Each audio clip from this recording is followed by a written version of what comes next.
Bonjour tout le monde. Allez, ça faisait un petit moment qu'on n'avait pas fait. Là, nous allons avoir le tirage de l'horoscope lunaire sentimental pour les couples et les célibataires. Donc voilà, donc c'est un tirage qui va être du 3 au 10 novembre, mais ça peut s'étaler un petit peu plus. Alors, lunaire, pourquoi? Parce que là, ça va être les constellations qui vont vous donner, qui vont vous dire par rapport à votre situation sentimentale. Donc, nous aurons pour cette semaine Scorpion, Sagittaire, Capricorne et Verseau. Alors, vous inquiétez pas, les messages, ils sont destinés à tout le monde. Même si vous êtes Gémeaux et que vous n'êtes pas cité pour cette semaine, c'est pas grave. C'est le même message pour tout le monde. Donc voilà, allez, c'est parti. Donc, on va couper le paquet en deux. Je les ai déjà mélangés.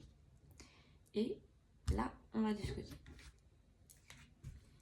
Puis, bien sûr, vous aurez la lune aussi qui vous donnera, vous donnera son avis. Voilà. Et donc, la lune, ça reflète toutes les constellations, ne vous inquiétez pas. On va voir ici.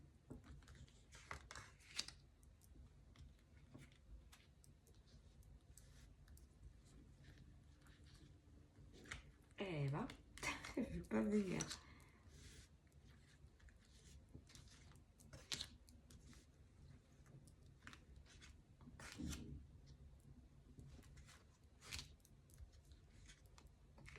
Alors, c'est tout bon. Ah oui, il faut que je contrôle parce que sinon, si je vous stoppe pas, vous allez me faire sortir des cartes, des cartes et des cartes. Non, on avait dit 6. Ça suffit. Alors, donc du coup, elle va être là. Elle va être là. Hop, hop, hop. Et là. On est bien cadré.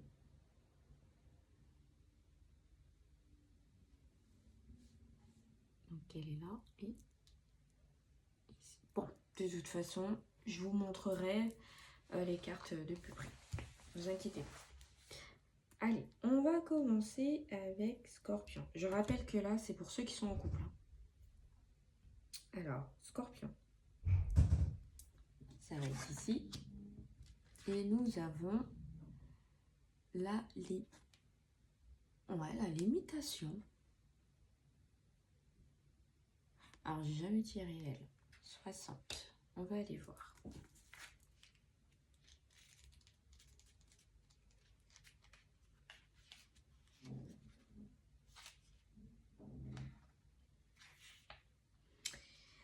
L'hexagramme vous avertit.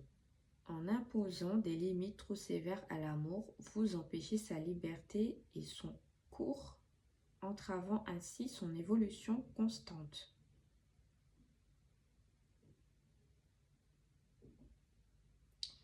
Eh ben, Scorpion, tu commences bien. Ah oui, quand même.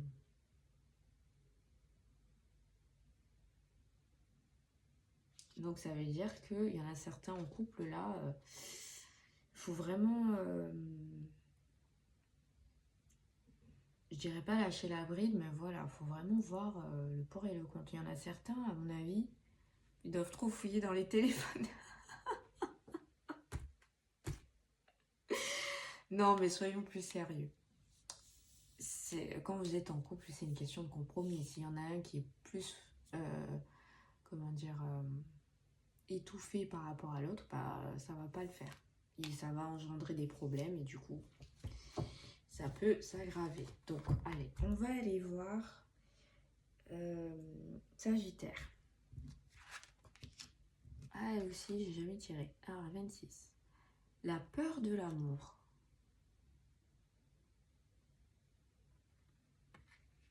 Allez, on va aller voir ça.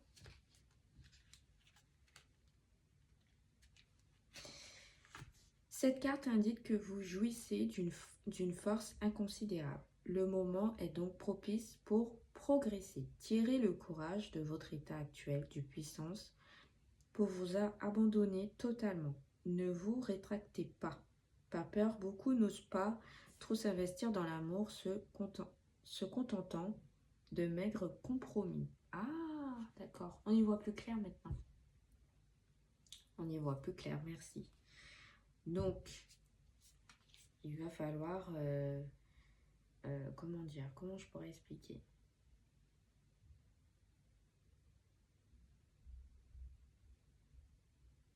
C'est-à-dire que là, en fait, vous allez peut-être montrer un côté que vous n'avez pas l'habitude de montrer par peur de perdre l'autre. Donc, voilà, il va falloir, quand les problèmes se posent, il faut en discuter. Voilà, il faut dire ce que vous en pensez, mais il faut écouter ce que l'autre aussi a à vous dire. Sinon, votre situation va être bloquée. On continue, on va voir ce que Verseau a à nous dire. J'ai déjà tombé amoureux.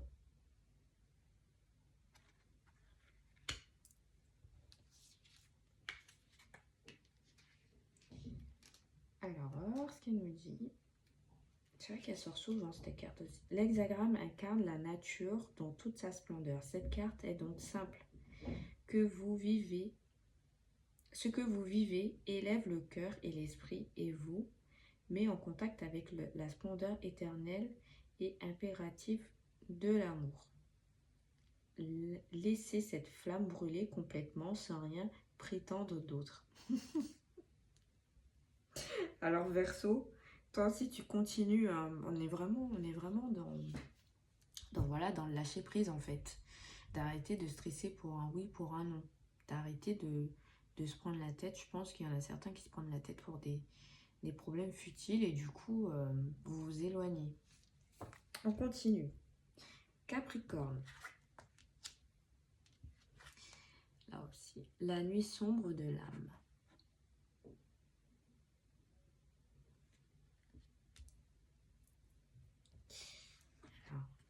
Oh bah tiens, on avait 30, il suffit juste de redescendre.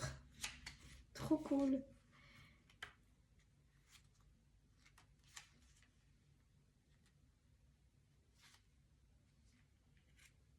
Bah c'est pas pour autant. Bah oui, j'avais refermé. J'avais refermé. Donc, vous vivez l'impact avec l'angoisse existentielle qui peut, à l'improviste, obscurcir la vie. Cette carte trace le chemin le plus simple vers l'issue. Vous devez aller au cœur des choses, ne pas vous arrêter à la surface des événements. En ce sens, le présage est positif.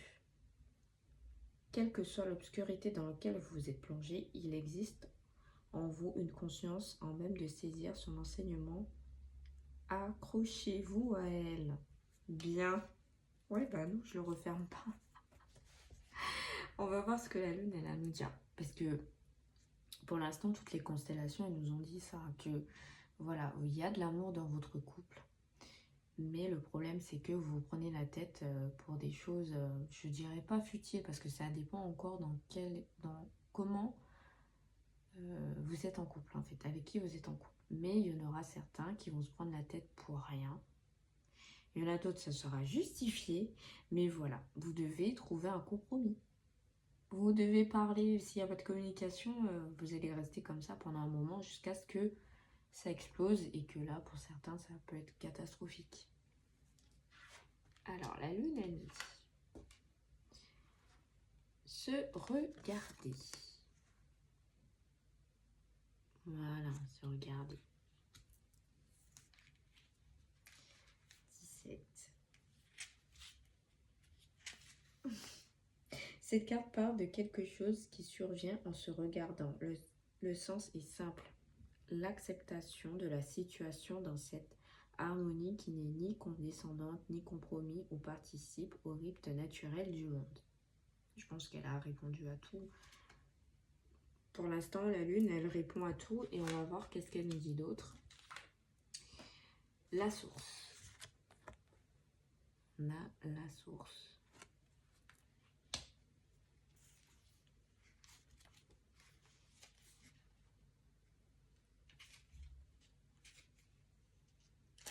Alors, la source. L'image décrit ce qu'il y a de plus profond en nous. Elle évoque notre nature essentielle. Cette carte est simple. Ne perdez pas le contact avec cette intériorité intime, car c'est à partir de là qu'émerge conscience ou non, la force vitale qui anime chacun de vos gestes toute votre vie. Voilà donc, pour ceux qui sont en couple, vous allez, voilà, après c'est normal, hein. On se dispute pour un oui, pour un non, on constate des choses qui ne nous plaisent pas, on n'en peut plus, voilà. Mais si vous n'expliquez pas correctement ce qui ne va pas, l'autre en face, elle ne pourra pas comprendre et du coup, vous allez rester braqué des deux côtés. Ça, c'est clair et net. Mais voilà, vous devez penser aussi à vous. Parce que si vous extériorisez pas ce que vous ressentez, alors du coup, vous n'allez pas être bien.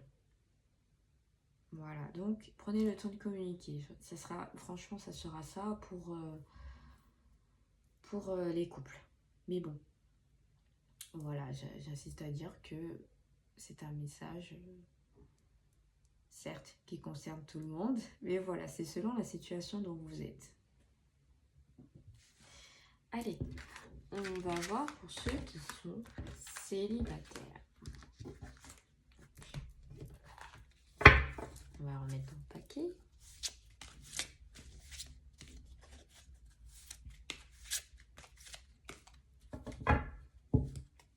Ici, on va couper en deux. Et ça va être là. C'est oui, il y a plus de cartes. Hein.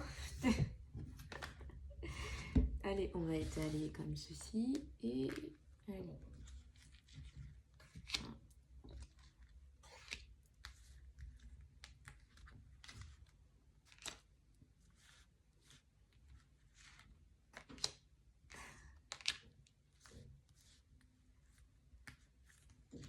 Et voilà.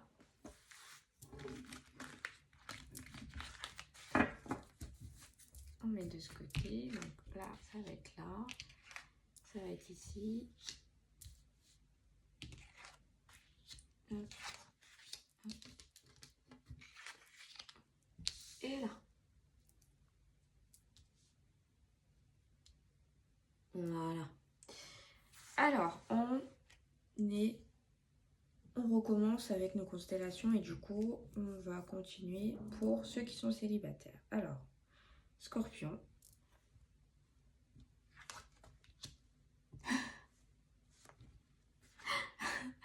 Vous avez vu, j'ai mélangé et on retombe sur la même carte. Donc du coup, Scorpion, lui, il change pas. Hein. Mais c'est fou, c'est un truc de dingue. Alors souvent, ils me font le coup, hein, ne vous inquiétez pas.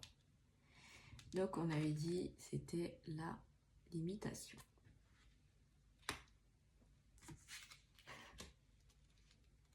Bah oui, on relit. Alors, l'examen vous avertit. En imposant des limites trop sévères à l'amour, vous empêchez sa liberté et son cours, entravant ainsi son évolution constante. Oh mais non, mais c'est trop fort. Franchement, Scorpion, tu changes pas. Hein.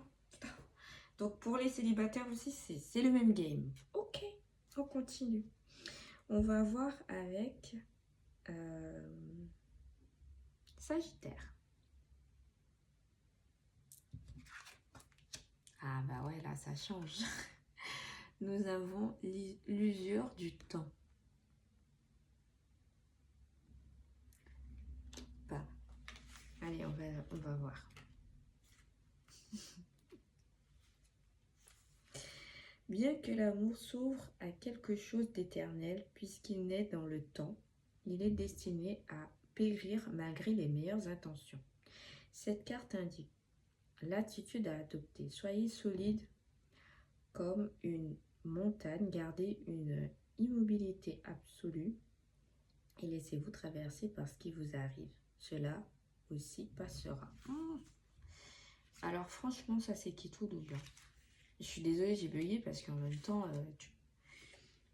j'étais en train de bien comprendre ce que la carte elle nous disait, enfin ce que Sagittaire nous dit que il y en aura pour certains Bah oui. Bah, ils vont penser qu'ils sont dans une relation, mais en fait, non. Voilà. Donc, ça passera. Vous allez quand même vous investir dans cette relation, mais en fait, vous allez mettre des efforts pour rien. Voilà. Faire attention, attention. Alors, ensuite, on va continuer avec Verseau. Les fiançailles. Bon, on va voir, hein. Parce que des fois, Yin Jung, il nous dit oui, mais quand on lit en profondeur, non. Donc, je me prononce pas, mais bon. En général, elle est bonne, cette carte. Elle est... Bah oui, bah elle est juste en bas. Cette carte parle d'une union, de l'union des forces essentielles, là. Le présage de cet hexagramme est donc heureux. Soyez réceptifs à ce qui se passe, abandonnez-vous à ce qui vous arrive tout simplement. Bien, alors il y en a certains qui seront heureux. Ah, c'est cool, c'est bien. Ensuite, on a Capricorne. Alors, et être amoureux. Ah bien.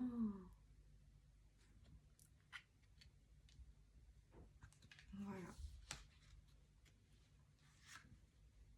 Ton amour renferme en lui un message d'ouverture qui n'est pas celui d'imposer sa volonté, mais de transmettre plutôt le sens et la vibration d'être en harmonie avec les forces universelles qui gouvernent toute l'existence. L'amour est une puissance en soi et pour soi, il ne s'impose pas, il se limite au partage. Oh bien. Bon, bah chez les célibataires, il y en a certains en tout cas qui ne vont plus rester célibataires. Ils vont rencontrer des... voilà, alors j'insiste bien à dire, je dirais pas l'âme sœur, mais en tout cas, ça sera un couple solide.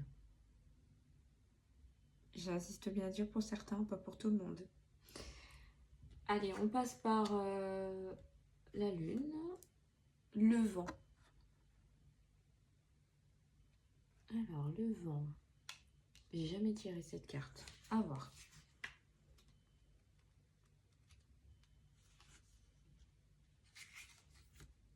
Cette carte vous invite à considérer l'existence, tout ce qui vous arrive, toutes les choses de la vie. Observez-les directement comme de simples faits sans étiquette, sans dire que cela est juste ou injuste. Bon ou mauvais. Ah ah. Laissez de côté l'esprit et son jugement constant.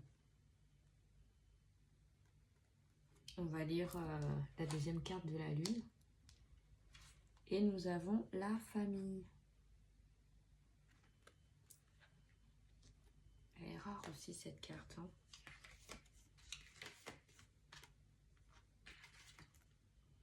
Cet hexagramme parle de la famille. C'est la voix d'un fils qui se plaint du sort de sa mère, autrefois tendre rameau, aujourd'hui fagot épineux à force d'élever des enfants ingrats.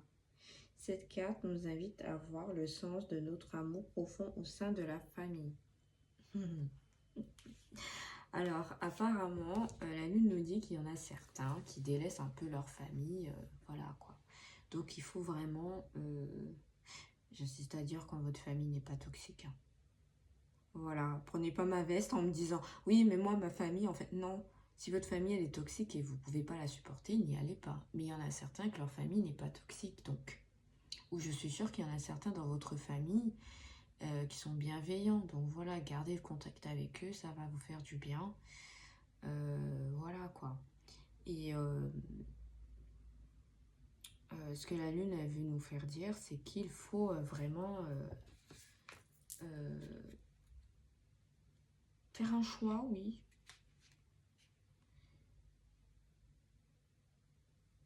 Voilà. En fait, il faut prendre conscience de tout ce qui nous arrive des fois que, quand on rencontre des personnes, ces personnes ne sont pas bien et nous, on a tendance à vouloir persister, signer, à dire non, mais je l'aime, donc il faut que je reste avec lui. Non. Des fois, c'est une simple illusion. Et puis après, quand vous réussissez à vous en séparer, ou que elle ou lui est parti, et vous donne plus de nouvelles, vous vous rendez compte, bon, c'est clair et net, vous allez déprimer pendant un moment, mais vous allez vous rendre compte qu'en fait, cette personne vous apportait rien de bien et que c'était juste une illusion. Voilà.